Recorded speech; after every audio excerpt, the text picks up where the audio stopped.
Animações de terror para crianças.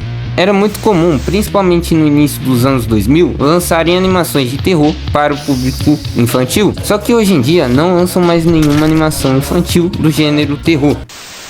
E esse vídeo vai ser meio no estilo documentário, canal de opinião, não sei ao certo. Mas é eu dando as minhas opiniões do porquê as animações de terror para crianças deixaram de ser feitas. Motivo número 1.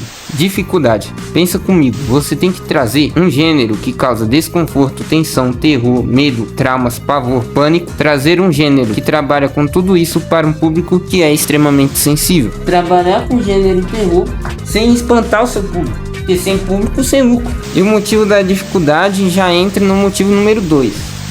Que é o lucro. Muitos dos filmes de animação do gênero terror se pagavam, como por exemplo Coraline, que custou 60 milhões de dólares e teve um retorno de 160 milhões. E por mais que esses filmes se pagaram, o lucro dessas animações é bem abaixo de uma animação convencional, digamos assim. E como eu já expliquei no tópico anterior, não é tão fácil trabalhar com gênero terror quando o seu público-alvo são crianças.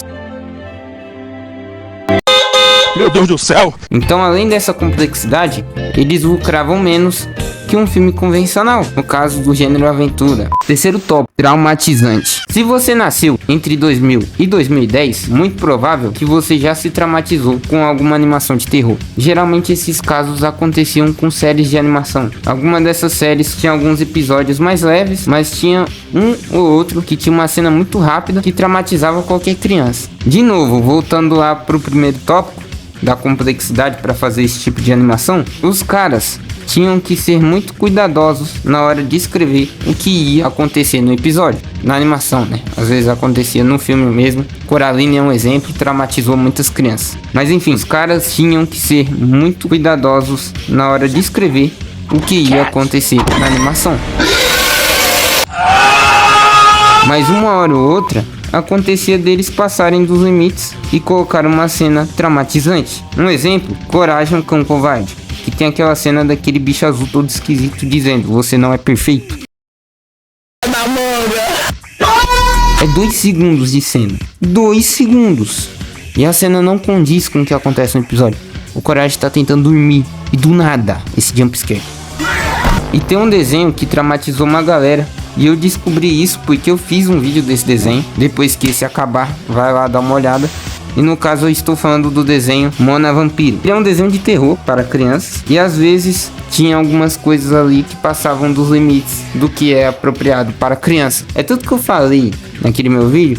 Ó, o desenho não funciona com as crianças atuais, porque ele é muito bizarro, ele é muito esquisito, e a galera não acreditou.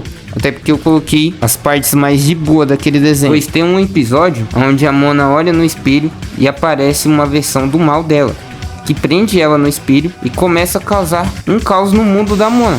A maioria das coisas que acontecem no desenho é coisa da imaginação dela. Só que, por ser um desenho de terror, o desenho não deixa claro se é realmente coisa da mente dela ou não. Um outro trauma que eu tive, e que foi com um filme que eu já citei nesse vídeo, no caso eu estou falando de Coraline. Eu era tipo muito novo quando eu vi esse filme, foi perto do lançamento, então eu tinha mais ou menos uns 8 anos de idade. E aí beleza, fui assistir o filme. No início do filme tava de boa, não fiquei com medo, até que...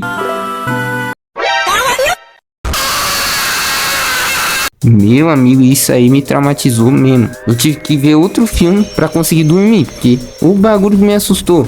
Ah, mas não tem nada demais. Achei que você ia ficar com medo da Mãe do Outro Mundo, né? A vilãzona do filme. Ai, mano. Eu quero fazer um vídeo só sobre traumas gerados por conta de animações. Animações no geral, não precisa ser só de terror. Mas para isso, eu preciso saber qual animação te traumatizou. E se você puder, descreve a cena para eu encontrar e colocar no vídeo. Se eu for fazer esse vídeo, nem sei. Mas enfim, saindo desse desabafo, eu vou continuar e vou para o próximo tópico. Cancelamento.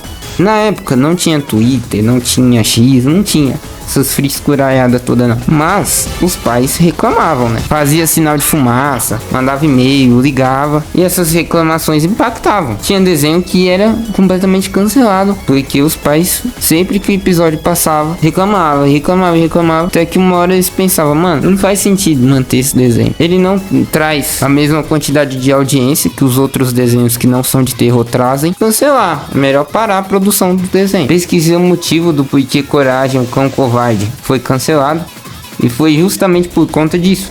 Era muito caro produzir o desenho. Você vê que a animação era extremamente bonita, bem colorida, bem animada, mas não dava o retorno e muitos pais reclamavam de certos episódios. Conclusão: infelizmente a era desse tipo de animação acabou. Eu gostaria que continuasse, pois era uma forma de introduzir esse gênero para um público mais novo, sem ter que apresentar algo feito para adultos e traumatizar a criança pelo resto de sua vida. E se já era difícil fazer esse tipo de animação no início dos anos 2000, até mais ou menos 2010, imagina atualmente, que vivemos a época do politicamente correto. Apresentar pautas a qual as crianças não estão preparadas? Pode, mas gerar um certo desconforto? Não, pode não. Espero que vocês tenham gostado desse vídeo. Se você assistiu até aqui, deixa o like, comenta alguma coisa para engajar, porque nem sempre eu consigo manter uma frequência boa aqui no canal. Tô tentando manter frequência, seja com shorts ou com os vídeos longos, mas é complicado. É isso, fiquem com Deus e fui.